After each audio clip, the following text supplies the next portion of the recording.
StreamYard background. No, they did not just disrespect me like that. Hey y'all, it's Necey Dixon. Welcome back to my YouTube channel. If you are new here, welcome. If you are returning, y'all, welcome back. Specifically, if you're returning from my last live right before this one, which was put a ring on it. So thank y'all for coming back. Today, we're about to talk about Love and Marriage Huntsville, Season 3, Episode 4, Kimpossible endeavors, y'all. So thank y'all for jumping back over. Lindsay Cody, I see you from the other live. What's up, girl? Let's go ahead and talk about this thumbnail. Did y'all like it? Y'all thought it was cute? Hide your husbands. Y'all know what video I'm talking about? Hide your husbands because they taking everybody out here. This was such an exaggeration, y'all. I am so annoyed that they went to that length of really trying to chop and screw the damn footage to make it seem like Kyra was really out here choosing somebody's man. Do y'all know how many people were at that party besides Kyra? Stacy from what? Put a ring on, not put a ring on it. Ready to Love was there. What's up, Jay Antoinette? What's up, J Dub?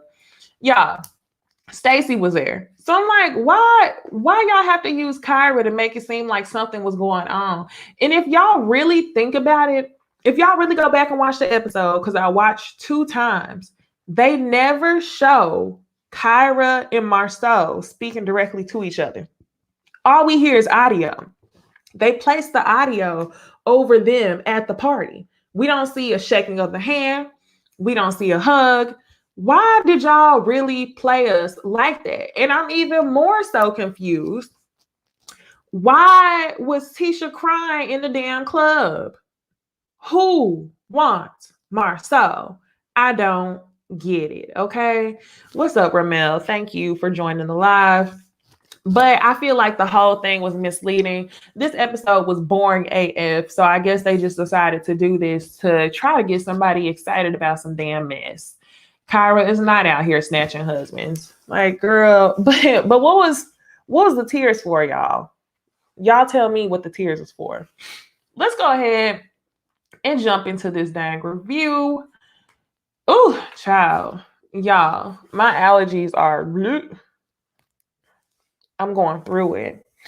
And like Julia said, before we get into it, y'all, please do me a favor and like the video. Please like the video. KA says, they set Kyra up for more unnecessary hate. Absolutely. They know that Kyra was the villain on Ready to Love. Then y'all bring her over to Love and Marriage Huntsville and make it seem like she the husband snatcher. I'm like, come on. Why did we not see them actually talking? All we heard was the voiceover. So that was very misleading. Y'all really chopped and screwed some shit, and it was kind of annoying. So let's go ahead and start off with the beginning of the episode, y'all. Tiffany made her grand entrance last episode. She drops 2 pieces of information. The first one was, wasn't Monster vaping in the bathroom? And I have to say it like that because I told y'all last week, if you're going to talk shit about somebody's child and expose some information about a child, say it with your MF and chest. Better yet, don't say it at all, because if I was Kimmy, I'd be liable to pop the girl in her mouth. You're not going to expose anything about a child of mine in public company. That is ridiculous the way she did that. The other thing she did was she says to Destiny that I saw your ex-husband at an event with somebody that was not you. Now, while I did feel like Tiffany was being very nosy, I felt like it was a piece of information that was very necessary because I'm tired of seeing Destiny in the light of Mel and Martell. I want to see you in your own light. You are a main cast member on the show. You're on the intro for the show, yet we don't know anything about you. And y'all, I'm one of those people who did not watch Love and Marriage Huntsville from the very beginning. I went back, I binged a lot of episodes. I don't know anything about Destiny's husband, honestly. I don't know anything about Destiny's husband, and I've been watching for at least the last full 2 seasons. So I'm just like, why don't we know anything about you at all? So anyway, Destiny's talking. It looks like she may be talking to her sister or someone because they kind of look alike. This is after she runs off to the bathroom because Tiffany spilled the tea about her husband potentially cheating on her in the past. Even though the divorce is final, she says to her sister, You know, I don't want to hear about my divorce at my birthday party. Like, I still have feelings. I'm just going through the motions. This proves what I'm saying, y'all. Last week, she was telling Kimmy, toast up. It's a celebration. Toast up. It's a celebration because I got a divorce. No, I'm not about to celebrate that for anybody. You just had a baby. Your marriage lasted only a year. And now you're in a situation that's just unfortunate. So for you to celebrate it and act fake, to me, I feel like you can remain private without projecting and making it seem like you're happy and you're truly not. Like, I don't like that at all. Okay. Lindsay says day one viewer of Love and Marriage Huntsville, and she doesn't know anything about Destiny's husband either. Like, I don't get it. I don't get it at all. Yup. And just like Harold says, the only thing we know about LB is that he's the chicken man. Exactly. And I was like, was it something that I missed? But we don't know anything about him. So for that reason, Tiffany, I guess you came and you secured the bag because somebody needed to do it. It needed to be done. So anyway, she comes back outside. And y'all, did y'all notice one person that seemed to me a little bit riled up or a little bit excited about that tea coming out was Mel. Mel, and I'm not going to say excited like she wanted Destiny to be sad, but she definitely wanted to have the discussion because Destiny seems to hold so much in private. Mel's like, no, let's go ahead and talk about it. So Mel was like, wait, did he cheat or did he not cheat? And I feel like once Destiny returned, that conversation should have been dead. If you're at your friend's birthday party, your friend ran off crying, obviously because she didn't want to have that conversation. And for you to bring it back up, it's because Tiffany already let the cat out of the bag. And Mel's like, well, shit, I want to know the answer too. Did he cheat? Because nobody even knows where the divorce came from. So I'm not mad at Mel being curious, but at the same time, I think that was the wrong place and time to continue digging. You should have had that conversation with Destiny when Destiny was over to y'all's house or your house and y'all were drinking the champagne. I would be looking at you sideways, but again, I told y'all I was already looking at Destiny sideways. Oh, okay. Harold says Mel just made an Instagram post pertaining to that. So let me go try to look up the Instagram post since we're already on this subject. One of y'all send it to me if y'all get it before me.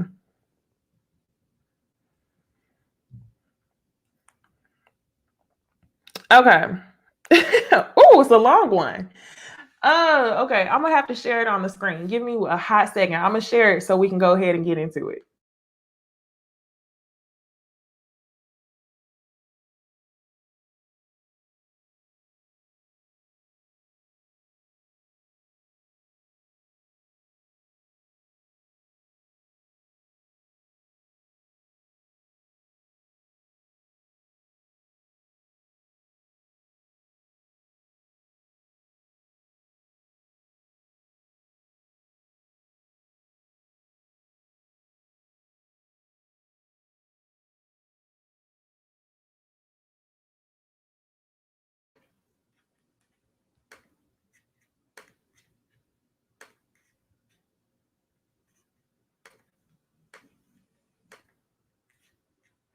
Okay.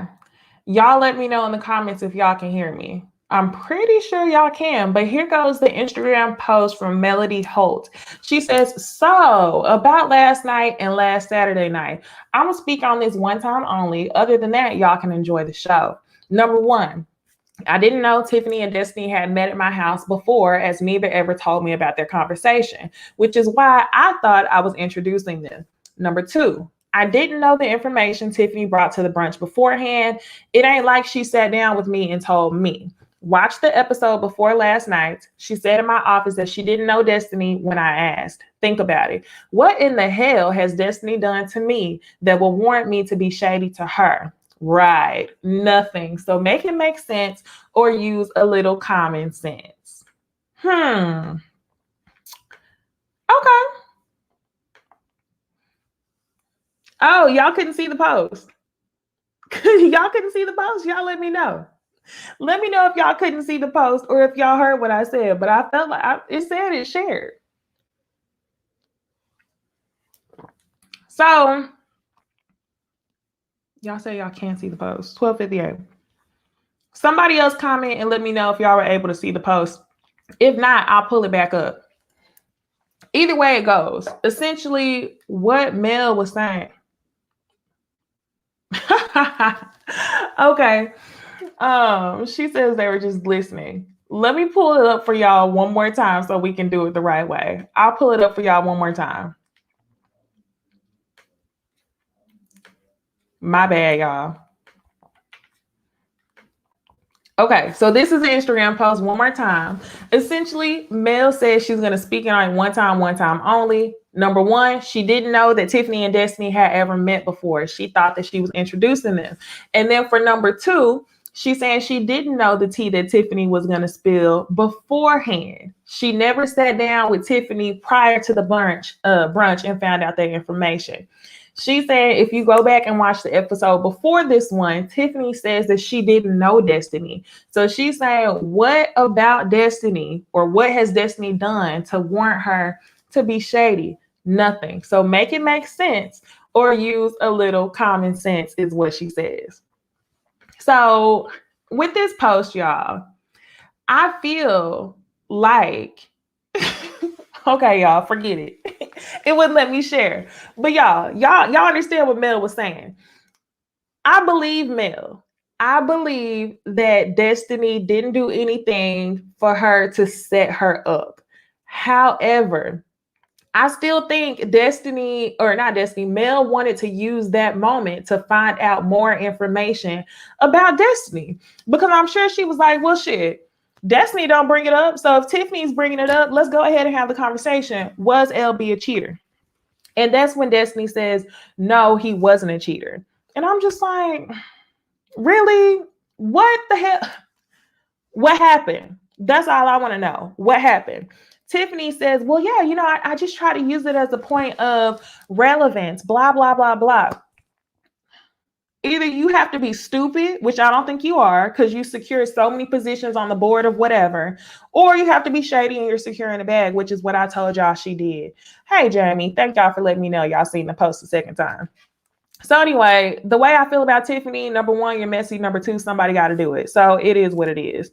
So now we can move on to the next scene. Marceau shows up in Houston. Tisha opens up the door in lingerie and she's trying to get his mind off of work. However, he just goes back to talking about business. He's talking about Jalen at the restaurant. Tisha's talking about having somebody come and check on Jalen and blah, blah, blah. So this scene was basically just to show us that the romance has been gone. Our network is messy as hell. They know what y'all be saying in the comments. They know what we be saying in the reviews. They know what people are saying on Twitter. And I feel like that's why they always set up these scenes to make it seem like Marceau is a cheater. Y'all tell me in the comments, do y'all think that Marceau has fun on the side? Y'all tell me in the comments. Personally, I don't think so. I think that OWN really just plays this up. But like a lot of y'all are saying, this scene was awkward. It was awkward. Down to Tisha having one titty hanging out of the robe. I was like, this is very awkward. But yeah, I really don't know. Harold says yes in capital letters. He thinks that Marceau definitely has fun on the side. Cher says, I don't know. Shindy Alex says yes. Who knows? Julia says Marceau looks sneaky. He plays into it. He definitely does play into it, but I don't know. I don't know. I wouldn't say he has somebody on the side. I feel like that would just be dumb. Not unless he just has a real nice way of cleaning it up. I just feel like OWN is being messy. Monique, she says, I believe he cheats. They play it up for when it is finally proven. I don't know, y'all. But anyway, that scene was pretty much nothing about nothing. They spent a good part of the episode discussing this situation with Monster. So as I told y'all at the beginning of the episode, the tea that Tiffany was spilling about a damn kid was, Monster was vaping in the bathroom. And Kimmy's immediate reaction was that she didn't know anything about it, but she had a feeling that maybe it was just something that Maurice had not told her. So she asked Maurice about it, and Maurice was like, yeah, I knew. I would have been hot, okay? regardless of if Kimmy is his biological mother or not, she's still a mother figure in his life. She's in that home to help raise him. So I think that that's definitely something that you should have discussed with your wife. Kimmy ends up saying, I'm used to you not telling me stuff. I'm pretty much on a need to know basis. And in my opinion, if you're 14, I think he's 14-year-old stepson, bonus son, is smoking a vape pen in the bathroom, that's need to know. That's need to know. That's not something that I think that one parent can handle in the house. So I want to know. I mean, now since it's on TV, it's not really my business, but I want to know, since it's on TV, what steps did you take to basically make this a teaching lesson for him? Did you punish him? Did you just have a conversation with him? Because whatever steps were taken, it wasn't discussed with Kimmy, when Kimmy could have helped you facilitate that. I'm like, and y'all, I ain't got no kids, but I feel like that's just what makes the most sense. So this scene really showed me that Maurice is more similar to Marceau than we thought. And when I say that, I mean, they're brothers, y'all. Marceau has a way of thinking where it's like, man knows best. A woman can't do anything additional. A man knows best. And that's what I feel like he was saying to Kimmy. Kimmy ends up saying to him, you need to spend more time with Monster. He really adores you and he wants to be around you. Maurice doesn't even want to hear that. He's basically saying like, yeah, I know things are unbalanced, but it's just going to have to be unbalanced for now. He's talking about how crazy work is. He doesn't want to have to work that late, but he has to do it. And to me, what he's saying about work is fair, but I feel like he was very resistant in even taking any of Kimmy's advice in any reference to Monster. It was just a lot. Now, another thing I wanted to talk about is Maurice's reaction to Tiffany.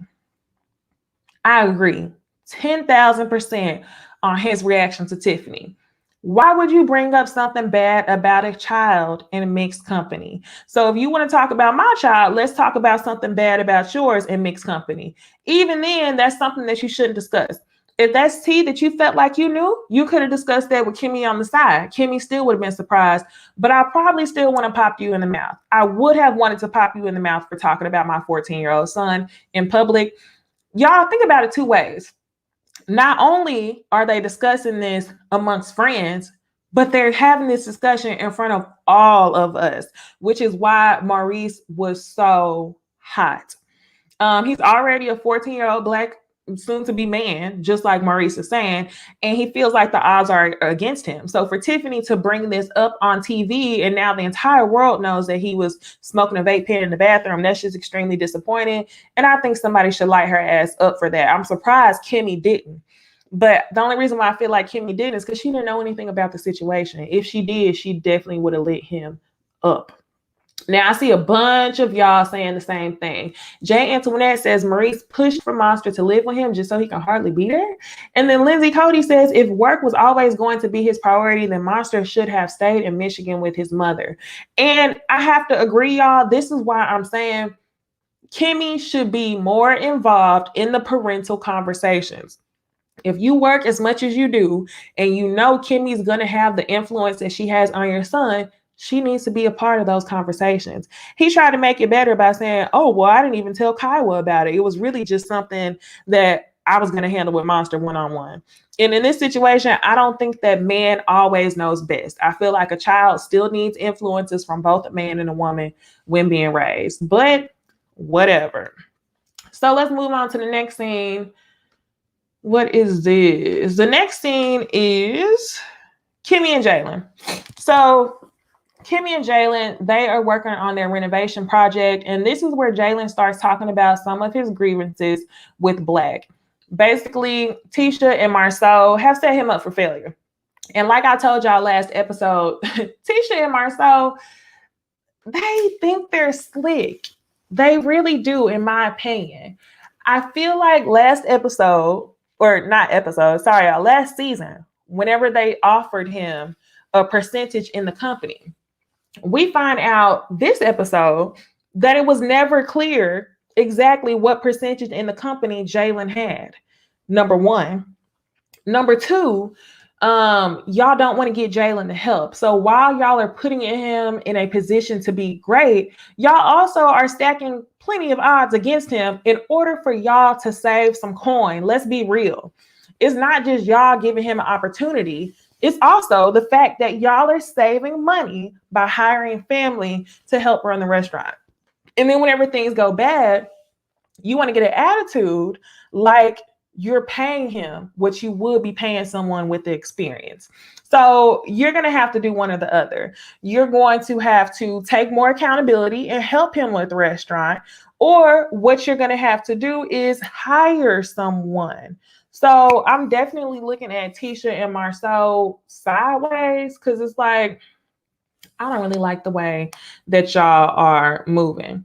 So after Tisha ends up, pulling out the lingerie on Marcel, they end up going to dinner with their Uncle Mike and his wife. I don't know her name, but their uncle and aunt. And their Uncle Mike is the one who is working on Scott Manor. Now, since we're already talking about Tisha and Marcel and a bad business and blaming everybody for shit that they should be responsible for, they try to do the same thing to their Uncle Mike. They end up asking him, how long is it going to take on Scott Manor? Tisha's making a joke saying, hopefully it's before our 20th anniversary. And their Uncle Mike is looking just like, are you really looking at me like I'm responsible for all the changes that y'all have made? So he ends up exposing them. He ends up saying that, you changed the closet, you changed the garage. How are you changing the floor plan on a home as they are actively building? That's going to take longer, and that's why the house isn't ready yet. So I'm glad that the Uncle Mike ended up saying that. But this is honestly what makes me want to stray away from doing any type of big business like that with family, because you get people who want to pay a discounted price for services. And I'm not saying that this is the situation, because I don't know what Tisha and Marcel are paying people. But typically, whenever you get into those business relationships with family, it's because you see a benefit for yourself. And then you want to try to play it up like, oh, no, I'm giving you opportunity. No, I'm also helping you save a little bit of coin. So I think that's what was going on with Tisha and Marcel. Y'all tell me in the comments, but shout out to Uncle Mike in this scene for definitely calling them out. Okay. Now it is time for the Black event. Y'all, this was an MF and boost. What happened at this event besides them trying to set Kyra up, making it seem like he was talking to Kyra? Look at this second clip for me. Look how far away he is from Kyra. And they show the text at the bottom of the screen where it says, hey, how are you? I'm Marcel. Look how many people are in between Marcel and Kyra for y'all to really try to play this up. Y'all wasted our time. So anyway, the whole Ready to Love cast is there. Y'all saw Joy with the big hair. I seen Stacy. KG was even there. We saw nephew Tommy and his wife. They were there. And, they're just expanding their business for the Black champagne. Now, y'all, I was kind of disgusted thinking about chocolate champagne. But once I saw it in the glasses, I was like, oh, this doesn't look too bad, because the consistency isn't like a thick chocolate. So I actually want to try the Black champagne. Anyway, it goes, y'all. Literally nothing happened. So Tisha sees Marcel. She walks up to Marcel and says, oh, I saw you talking to the lady in the red dress. I saw the lady in the red dress eyeing you. What? Girl, we didn't even see her eyeing Marcel. In this scene, look at the second picture.